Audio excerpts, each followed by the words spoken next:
Toujours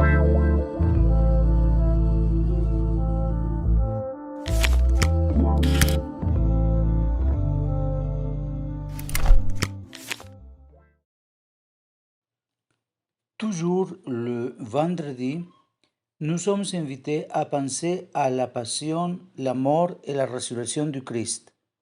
Aujourd'hui, nous devons le contempler non seulement dans un crucifix ou une représentation de sa passion, mais dans chaque frère qui souffre comme l'homme qui est aidé par les bons samaritains.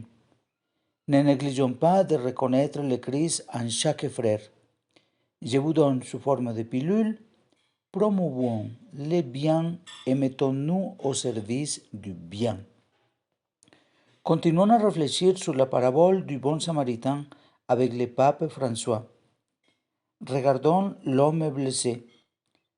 Parfois, nous nous sentons comme lui, gravement blessés et gisant à terre au bord du chemin. Nous nous sentons aussi troublés par nos institutions désarmées et démunies ou mises au service des intérêts d'une minorité, de l'intérieur et de l'extérieur. En effet, dans la société globalisée, il y a une manière élégante de tourner le regard de l'autre côté qu'on adopte souvent. Sur le couloir et sur le couvert du politiquement correct ou des modes idéologiques, on regarde celui qui souffre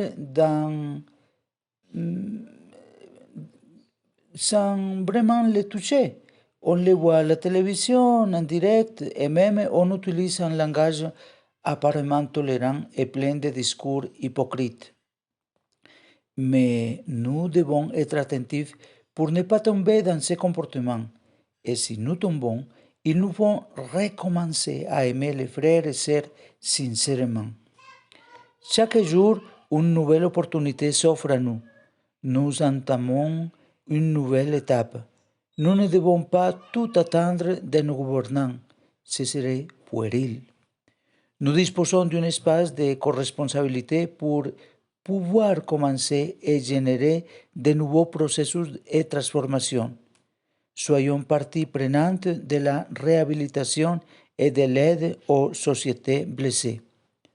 Aujourd'hui, nous nous trouvons face à la grande opportunité de montrer que, par essence, nous sommes frères, l'opportunité d'être d'autres bons samaritains qui prennent sur eux-mêmes la douleur de ce échec, au lieu d'accentuer les haines et les ressentiments.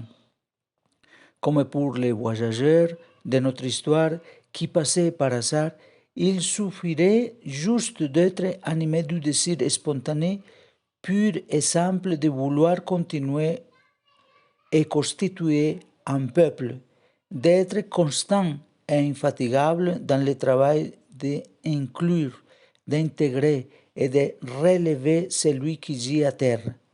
Même si bien des fois nous nous sentons débordés et condamnés à reproduire la logique des violents, de ceux qui ne s'intéressent que à eux-mêmes, qui ne répandent que confusion et mensonges.